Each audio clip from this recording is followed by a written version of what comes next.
National Nutrition Natural Health Reviews. 3 minutes of the latest naturopathic info with Canada's leading nutrition experts. Watch, learn, and get healthy naturally. Hi there, Dr. Jonathan Beatty, naturopathic doctor and a health expert here at Nationalnutrition.ca. Today we're going to talk about bone health. Really important, osteoporosis is not an inevitability. There are many things, there's a lot of clinical evidence showing various treatments and things you can do to help improve your bone health and eliminate the potential for the development of osteoporosis. So osteoporosis is basically characterized by a loss of bone density. Essentially, as your bones regrow, they regrow thinner and thinner over time, making them more susceptible to fracture. This is why it's so important that we address bone health early to prevent the development of osteoporosis. Once it's developed, it does not mean it's the end of the road. Now, there are some studies that can show it can actually be reversed as long as you take the right steps. The thing to understand is that osteoporosis does not develop overnight. In fact, before you get diagnosed with osteoporosis, you're likely to have been diagnosed with osteopenia, which is essentially like a low-level osteoporosis. Your bone density is slowly starting to deteriorate, your bones are becoming more and more fragile, increasing your risk of fracture. It's important that we address this. Obviously, nobody likes to break a bone, but more importantly, there is a statistic that shows about 20% of people who end up fracturing their hip do pass away from that. And the reason is because when the hip is fractured, you become immobile, you end up having to spend a lot of time lying down, and it can actually lead to the development of pneumonia. And so for this reason, it's really important that we prevent osteoporosis and we prevent the loss of bone density. So bone density is lost because of a number of ways. There's sort of genetic predispositions that make you more susceptible to bone loss, but it's a chronic degenerative condition. Okay, you don't wake up one day and magically catch osteoporosis. Osteoporosis develops over a long time. That's why it's important to create proper strategies early on to maximize bone density when your body is actually laying and building bone for the first time around. So up until about age 35 or so is when most bone density is deposited. After that age, you'll slowly start to lose bone density over time, partly because of a few reasons. One, lack of activity. As we become less and less active, our muscles weaken, we put less strain on the bone, and because the bone doesn't have to be as thick or as strong for weak muscles, it slowly loses its density. Exercise, and specifically weight-bearing exercise, is one of the most important things you can do to maintain your bone density. The harder your muscles are pulling on your bone, the stronger the bone has to be in return to offset that pull. So doing some weight-bearing exercises is a great way to combat osteoporosis. Additionally, diet is very important. One of the main reasons we lose bone density in the first place is that our bones are a reserve of minerals that our body uses to actually balance our pH.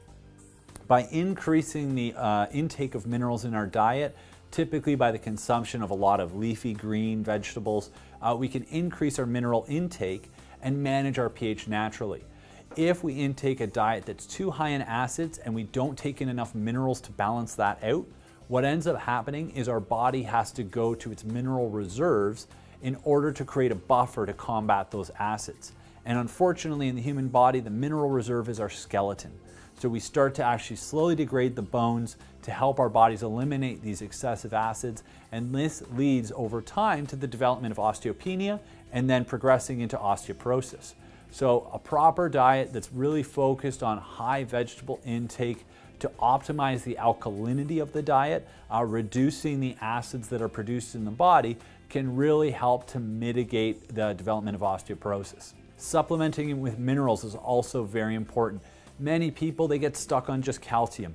Yes, calcium is important, but your bone is made up of much more than just calcium. Your bone is a variety of different mineral complexes that form to build it, and as such, we need a variety of minerals to help maintain adequate bone. You know, you can't build a house with just bricks. You know, you're going to need some mortar, you're going to need some nails and some wood for framing. You need windows, you need doors, you need shingles, you need all those extra accoutrements. So it's important not just to take calcium.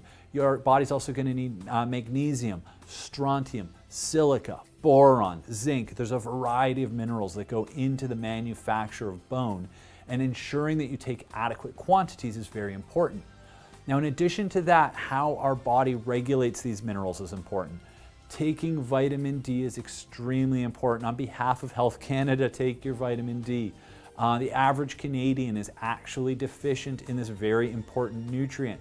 I'm a very big proponent of vitamin D because vitamin D is used not just for bone health, but also to help run our immune system. So it's very important. And on average, Canadians tend to be deficient in this very important vitamin. I actually consider vitamin D, I like to call it hormone D. It's that important to the human body. Additionally, you need vitamin K. Vitamin K, specifically vitamin K2, is very important because it regulates in our body how our body deposits the minerals. So vitamin K is crucially important. Vitamin D helps our body to absorb the minerals in, especially calcium. And then the vitamin K helps dictate to our body where to then put those minerals, how to properly rebuild the bones. So in addition to taking calcium, magnesium, zinc, boron, silica, and strontium, you'll want to ensure that you're going to take in some adequate vitamin D and adequate vitamin K to ensure proper bone health. And if over your life you've had a deficiency in these nutrients, you're very likely to develop osteopenia and osteoporosis. So the earlier you intervene, remedy these deficiencies, the more likely you are to go on through life without having to experience the increased fracture risk associated with osteoporosis and earlier osteopenia. So again, make sure that you structure your diet eating a more alkaline way, make sure you exercise, ensure you've got adequacy of your vitamin D, your vitamin K, and a variety of minerals in your diet, and you can help prevent osteoporosis and the inherent fracture risk that comes with it.